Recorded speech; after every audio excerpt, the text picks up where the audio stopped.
इंसान की दो फितरतें होती हैं, या तो दुनिया पे राज करना या तो दुनिया को बर्बाद करना।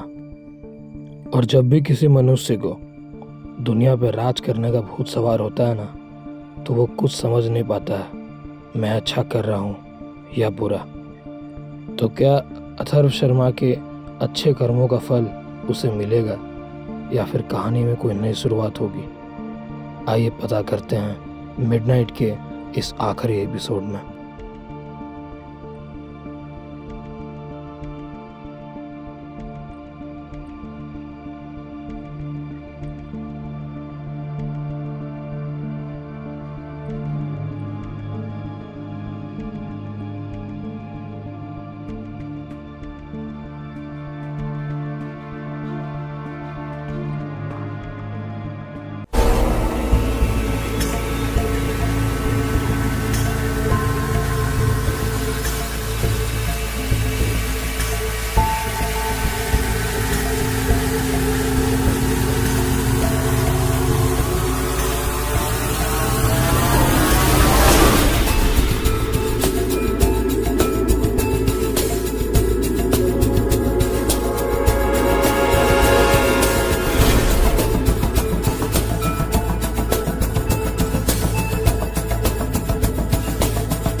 तुम और आर्यन सर क्या मतलब कुछ बातचीत किया है इस केस के बारे में?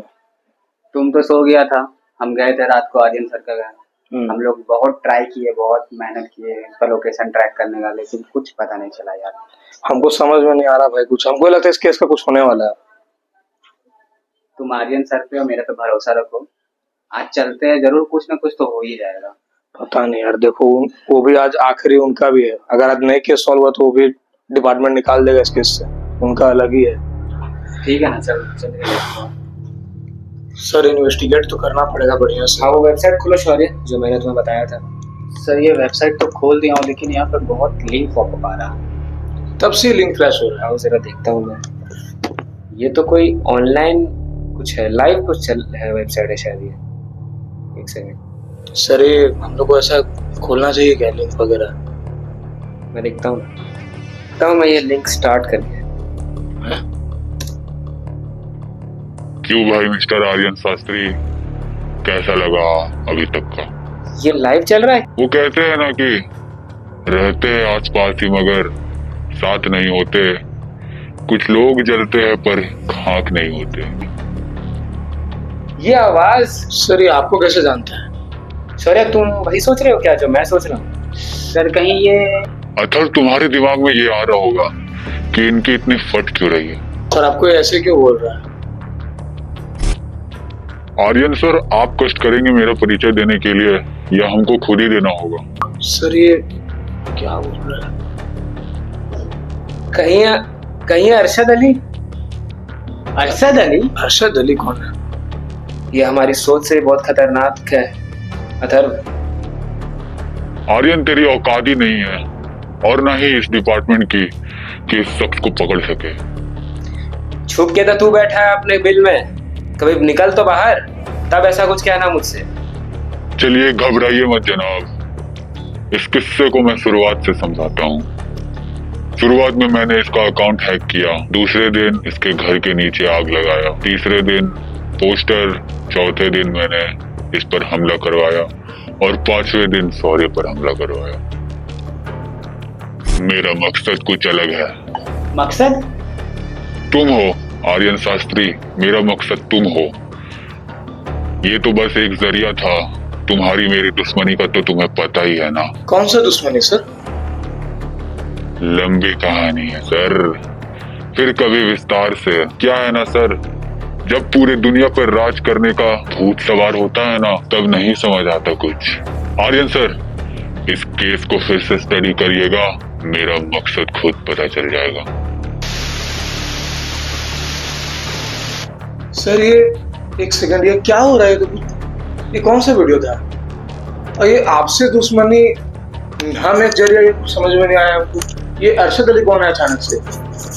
सर बता दो, आप लोग बाहर चलिए। क्या हो रहा है भाई? अब मुझे अपने ऑफिस पर भी भरोसा नहीं रहा।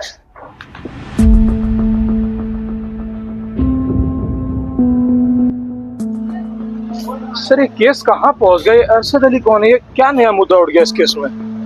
अथर्व, तुम जो ये नाम ले रहे हो अरशद अली, ये साइबर क्राइम की दुनिया का मोस्ट वांटेड क्रिमिनल है। और ये बस साइबर क्राइम और हैकिंग तक सीमित नहीं है, ये उससे भी कई ऊपर का है। बिल्कुल, इसके बहुत सारे टेररिज्म से रिलेटेड भी रिकॉर्ड्स रहे हैं। Sir hacking, cyber crime, terrorism का एंगल, ये सब कैसे हो सकता है? समझाता हूँ मैं। एक्चुअली मैं और मेरी टीम 3 साल से इस क्रिमिनल के पीछे पड़े हुए हैं।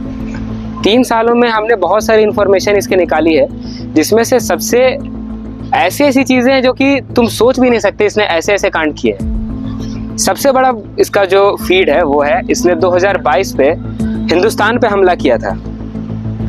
उसमें इसने हमारे बहुत सारे सिविलियंस को घायल किया, बहुत सारा नुकसान पहुंचाया हमारी गवर्नमेंट को, बट हमारी इंडियन आर्मी में इन्हें पकड़ डाला। और अरशद अली को छोड़ के उसके टोटल 4 साथी पकड़े गए।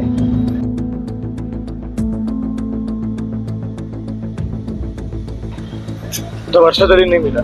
बिल्कुल।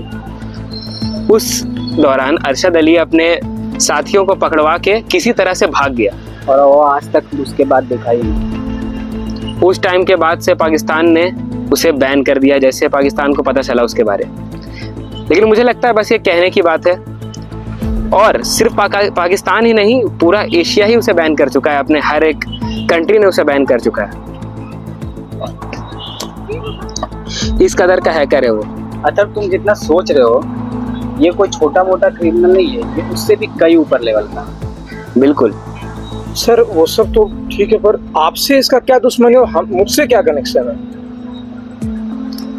देखो अथर्व, जहाँ तक मैंने इस केस को स्टडी किया था, अब पूरी चीज़ें, सब चीज़ें मेरे समझ में आने लगी है, सब कुछ सही से बैठ चुका है। असल में मैंने तुम्हें जैसे अभी बताया कि मैंने 3 साल इसके पीछे टाइम दिया है, तो इन 3 सालों में मुझे इसके टोटल 2 केस मिले थे सॉल्व करने के लिए। उन दोनों में से मैंने एक को सॉल्व किया था। इन शॉर्ट, इसे एक क्राइम करने से रोक दिया था।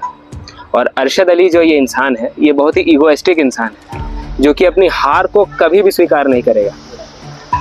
तो मुझे ये एंगल बिल्कुल परफेक्ट लगता है कि इसने तुम्हें as a bait, as a medium use किया है मुझ तक पहुंचने का, और मुझे एज अ चैलेंज देने का।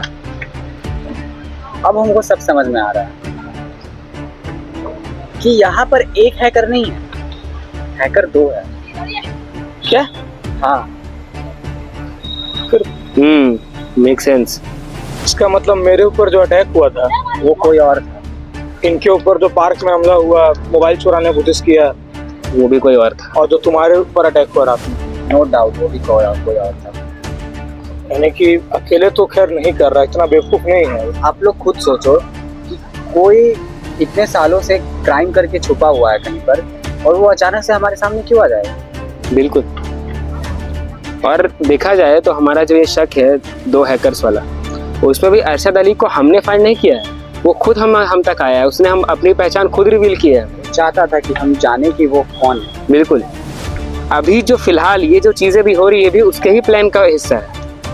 और वो एक ऐसा इंसान है जो एक कदम भी बिना प्लानिंग के नहीं चलता है। अब तक जितनी भी चीजें हुई था दिन में, वो तो प्री प्लान्ड ही था। सब कुछ प्री प्लान था। मुझे लग ही रहा था कि हो सकता है उसका कोई कनेक्शन हो इसमें, लेकिन आपसे उसका कोई कनेक्शन नहीं था, इसीलिए मैं चुप था। लेकिन अब मुझे सब कुछ समझ में आ रहा है कि आपसे उसका कनेक्शन किस तरह बैठा। अथर्व, सबको तो कुछ समझ में ही नहीं आ रहा है। ये कहाँ साइबर क्राइम हैकिंग पे केस चल रहा था, कहाँ पहुंच गया टेररिज्म पाकिस्तान। ये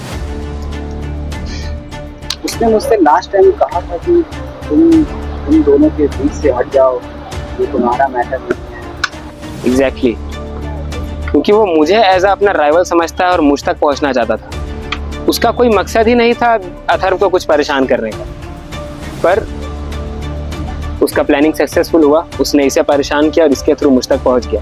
वो मुझे एज अ चैलेंज देना चाहता है कि आओ और मुझे पकड़ो। अगर वो इसके पीछे पड़ेगा तो ये आपके पास ही जाएगा। बिल्कुल, और शायद वो तुम्हारे बारे भी जानता था कि तुम इसे मेरे ही पास भेजोगे। बहुत ही ज्यादा मतलब दिमाग लगा के काम किया उसने। बिल्कुल। मतलब बहुत दिन का मतलब सोचा हुआ था सब चीज, इतना कोई एक दिन में तो नहीं सोच सकता। उसकी और मेरी दुश्मनी बहुत पुरानी है अथर्व, बट वो कुछ टाइम के लिए गायब हो चुका था। और इसीलिए जबकि वो एशिया के सारे कंट्रीज में बैन है, मैंने जब उससे 3 साल से उसके पीछे हूँ, मैंने सिर्फ 3 बार ही उसका लोकेशन ट्रेस कर पाया हूँ, जो कि रहा है 2 बार पाकिस्तान और 1 बार बांग्लादेश। और यही कारण था कि हम उसका लोकेशन ट्रेस नहीं कर पाए अभी तक। बिल्कुल, मतलब उसका एग्जैक्ट लोकेशन हम लोग को पता ही नहीं। अरशद अली के जो कॉन्टैक्ट्स है वो हर एक जगह पे है। अगर ये कोई इंडिया का नॉर्मल हैकर होता तो अभी तक तो मैं उसे आराम से पकड़ चुका हूँ। ये केस मेरे आगे टिकता ही नहीं इतनी देर। मैं वही सोचूं कि हम इसे पकड़ क्यों नहीं पा रहे हैं। सर अब आगे करना क्या है कि तो केस तो बहुत ही ज्यादा पेचीदा हो चुका है। मतलब एक बिल्कुल। नया चैप्टर ही खुल गया इस केस में। जहां मैं सोच रहा था कि इस केस का एंड होने वाला है, अब तो मुझे लगता है ये केस का चैप्टर शुरू होने वाला है। मतलब ये केस शुरू ही हुआ है अभी। यस, मुझे लगता है इसका चैप्टर 2 बहुत जल्दी शुरू होने वाला है। आगे वो क्या करता है। और अब ये केस सिर्फ आपका नहीं है, पूरे देश का हो चुका है ये केस। अब ये बात पूरे देश की हो चुकी है, हमारी इज्जत की, हमारी सिक्योरिटी के ऊपर बात आ चुकी है। अरशद अली एक नॉर्मल और मामूली सा कोई गुंडा नहीं है जिसे सिर्फ आपको खतरा हो, इससे पूरे देश को खतरा है। हमें जल्द से जल्द इसे पकड़ने का अब हमें पूरा प्रयास करना वो होगा। पहले भी इंडिया का बहुत डाटा डार्क वेब में बेच चुका है। बहुत नुकसान पहुंचा चुका है हमारी गवर्नमेंट को। हमारे पास बहुत कम समय है, आगे जो वो चाल चलेगा उसने वो भी सोच के रखा होगा। और अब आप ये बताइए कि अब करना क्या है आगे। आगे तो मैं अब उसे पकड़ने की तैयारी करूंगा। सबसे पहले तो मैं अपने डिपार्टमेंट में तहकीकात करवाऊंगा कि किसके वजह से उसे ये सारी इन्फॉर्मेशन मिल रही है, आज की कल की मीटिंग की सब चीज़ की। उसके कॉन्टैक्ट्स इतने ज़्यादा है कि तुम्हारे बारे भी उसे पता था, यानी पार्थ सर से भी कहीं उसका रिलेशन है। बिल्कुल हो सकता है। बिल्कुल हो सकता है चीज। मैं ये नहीं कह रहा पार्थ सर उसके रिलेशन में, मैं कह रहा हूँ कि हो सकता है तुम्हारे डिपार्टमेंट का जो लोग है वो लोग उसके साथ मिले हुए हो। तो हमें डीप में जांच करवानी शुरू करनी होगी। और अब ये देश का मैटर है, हमें पूरे देश की हेल्प लेनी होगी। हमारे सारे डिपार्टमेंट्स को एकत्रित करना होगा और सबकी हेल्प लेके इसे पकड़ने का ट्राई करना होगा। अब हमें इससे एक कदम आगे रहना पड़ेगा, जो ये हमसे एक कदम आगे था। कुछ ऐसा मूव चलना होगा कि ये हार जाए अपने ही खेल में। और ये सर आप ही कर सकते हैं। ये केस साइबर सिक्योरिटी के सबसे ग्रेटेस्ट ऑफिसर के पास है, यानी मेरे हाथों में है। ये केस बंद तो नहीं होगा बिना सॉल्व। मेरा क्या होगा सर? देखिए अथर्व, आप टेंशन मत लीजिए, मैं तो आपकी सिक्योरिटी के लिए हूँ ही, लेकिन अब मुझे नहीं लगता, क्योंकि अरशद अली एक ईगोइस्टिक इंसान है। मैं आपको बताया, वो अपना एक मकसद पूरा करने के बाद कभी पीछे नहीं पलटता, यानी उसको अब आपसे कोई लेना देना नहीं। शौर्या, ये बात मैं तुम्हें कहना चाहूँगा, तुम पे खतरा हो सकता है, इसीलिए मैं अभी कहा भी था कि आपसे और इससे दूर रहो। बिल्कुल, अब तुम और मैं ही उसके घेरे में हूँ। अब अथर्व को मुझे नहीं लगता वो परेशान करेगा जब तक बहुत ज़रूरी ना हो। तो मैं वही करूंगा जो हमेशा से करता आया हूँ, मैं छुप के आपके साथ रहूंगा। हमें सबसे पहले हमारे राज खोलने वालों को पकड़ना पड़ेगा, बिल्कुल। जिसके लिए मैं तुम्हें अभी कहता हूँ कि तुम पहले अथर्व को अपने घर ले जाओ और उसके बाद मेरे ऑफिस आओ। तो अथर्व, चलिए चैप्टर 2 शुरू करते हैं। आप लोग घर जाइए, शौर्या इसे घर ले जाओ, उसके बाद मेरे ऑफिस आना। अब हम लोग शुरू करने वाले हैं चैप्टर 2, जो कि इससे भी ज़्यादा खौफनाक होगा, लेकिन हमें उस चैप्टर में उसे ख़त्म करना है। क्या हम ये कर पाएंगे? बिल्कुल सर। क्या हमें करना है? हमारे देश के लिए हमें करना ही पड़ेगा। देश के लिए तो करना पड़ेगा सर, बात मेरी नहीं देश की है। तो बोलो जय हिंद। जय। और घर जाओ आप लोग, और मेरे ऑफिस आना जल्द से जल्द, ठीक है? तो द एंड करते हैं और शुरुआत करते हैं एक नया बिगनिंग के साथ। ओके, आप लोग जाओ, मैं आपसे मिलता हूँ जल्दी।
यहाँ पर एक हैकर नहीं है, हैकर 2 है।